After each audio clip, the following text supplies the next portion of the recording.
I thought that now was the time to talk about Chinese hotel quarantine and what it's like.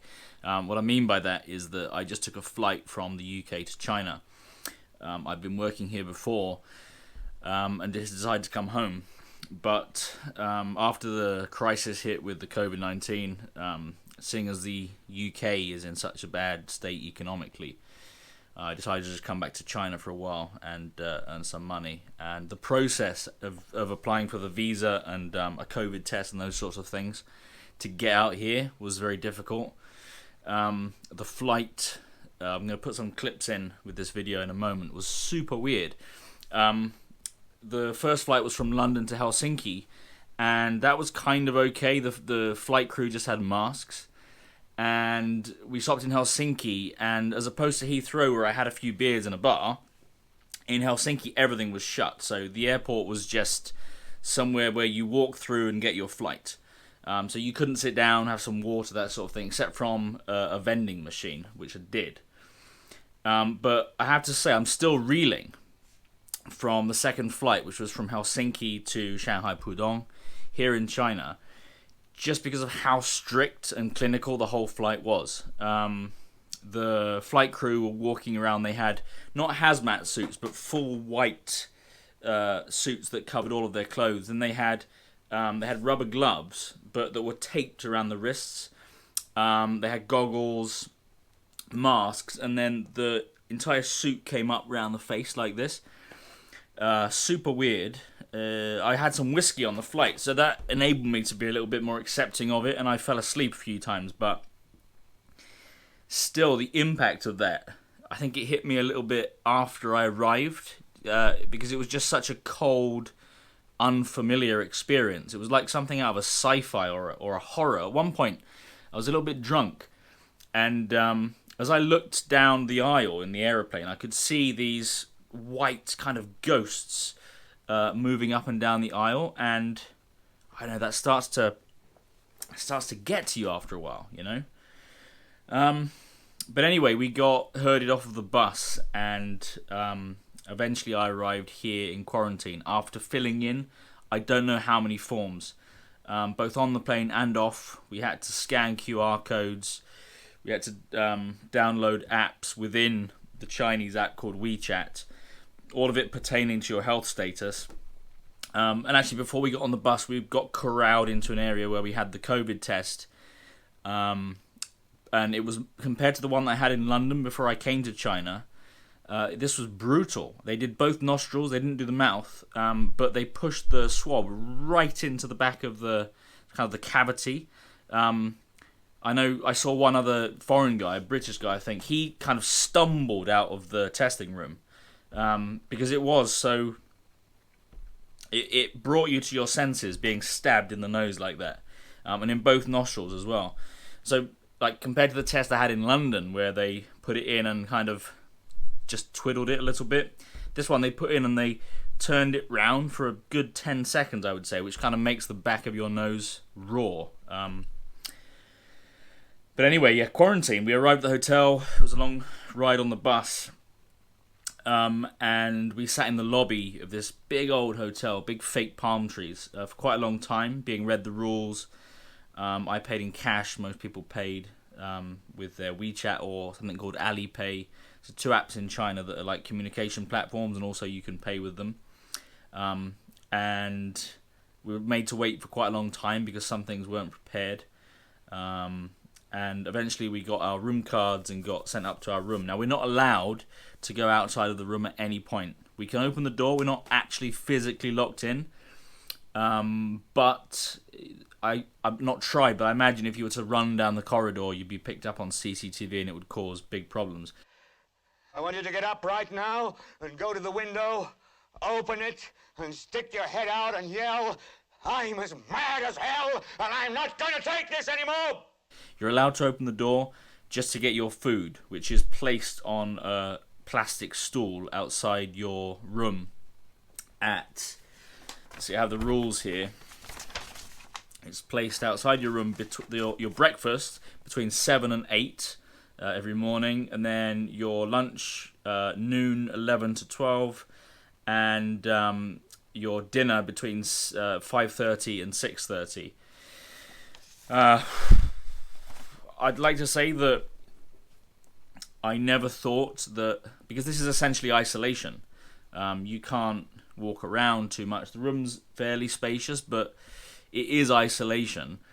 I hadn't expected just how mentally difficult this experience would be. I actually did, I'm not ashamed to say, have a bit of a cry yesterday.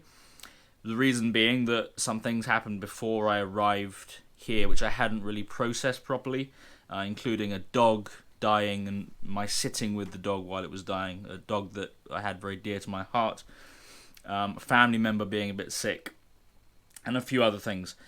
I hadn't realised that with so much time, just looking at the same four walls, well, a few more than four walls, the sort of tricks your brain plays on you. You're forced to process certain things, and that isn't helped by the fact that the first day I had no coffee, and I only had the meals from here, and then on the second day, I ordered from an app called Thermometer. It's like a takeout app like Uber Eats or like Just Eat, but here in China. I ordered through that app from a store. I ordered some whiskey, some ale, some coffee, some tea, some sugar, some milk, some basics. And my idea had been to just get a bit drunk. You know, I should be drinking less, but I figured if there's ever a time to drink, it was this. And unfortunately, they confiscated the booze and sent it back to the store. And I spoke to them today, today being the third day, over an app. We can communicate with them via an app. You can ring them, but I haven't been doing that. And I asked them what the reasons were for not permitting the alcohol. And they said, number one, it's flammable and can explode. Absolute nonsense. Like nobody ever had alcohol in a hotel room. And number two, it will make me depressed and chaotic, and it will cause problems with the general harmony of the quarantine. It's a very Chinese thing to hear, but ultimately nonsense, in my opinion. I don't know what the smokers are going to do, because you're not allowed to smoke in the room, and as per the rules, the fine for that is it's 1,000 yuan, so it's about £100 or I don't know, like $130, something like that, a day if you smoke in the room.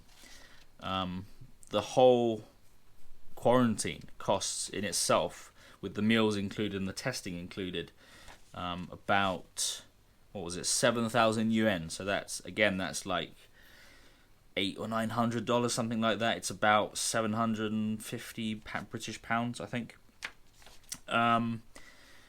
What else? Oh, you have to report your temperature every day at 8 a.m. and 1 p.m.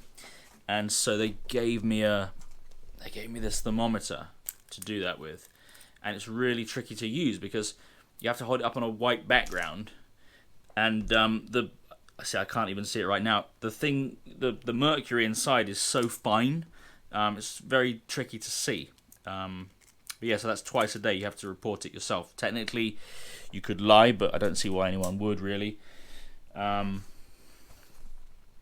So yeah, I'm going to insert some clips into this video of just like outside the door. I filmed through the spy hole. You know, you could see folk moving around in the white suits, or in green suits actually in this case, I think.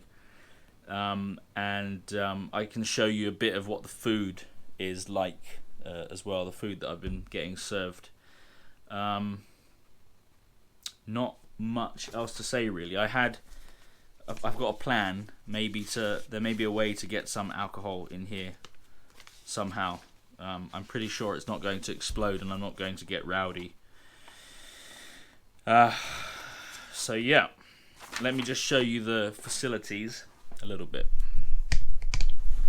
So you can see I have like the kind of quite a big double bed. Here's the view.